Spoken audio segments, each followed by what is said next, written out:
नमस्कार दोस्तों। प्राचीन समय की बात है। हिमालय की गुफाओं में देवों के देव महादेव तपस्या में लीन थे।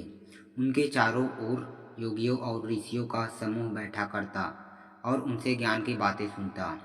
एक बार भगवान शिव ने अपने भक्तों और पार्वती माता को ब्रह्म विद्या का उपदेश दिया, जो आत्मा को परमात्मा के मिलन का रहस्य बताता है। माता पार्वती ने जिज्ञासा से प्रश्न किया, स्वामी, यह ब्रह्म विद्या क्या है, जो जीवन और मृत्यु के बंधनों से मुक्त कर देती है?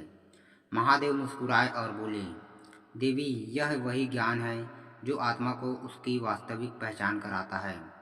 जब मनुष्य समझ लेता है कि उसका सच्चा स्वरूप न शरीर है न मन है, बल्कि स्वयं परमात्मा का अंश है, तब वह मुक्त हो जाता है।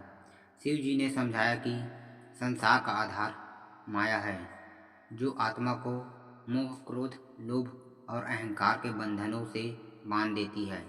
जब मनुष्य ध्यान, योग और सत्य के मार्ग से स्वयं को जानता है, तब ब्रह्म विद्या का द्वार खुलता है। यह ज्ञान उसे दुख और भय से मुक्त कर अमरता की ओर ले जाता है।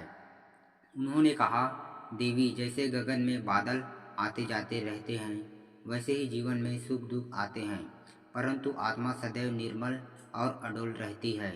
जब साधक इस सत्य को पहचान लेता है, तब उसे न मृत्यु का भय रहता है और न जन्म का मोह। वही ब्रह्म ज्ञान है। इस उपदेश को सुनकर माता पार्वती भाव विभोर हो गई। उन्होंने कहा, नाथ, यह ज्ञान यदि हर मनुष्य तक पहुंच जाए तो संसार से अज्ञान का अंधकार मिट जाएगा।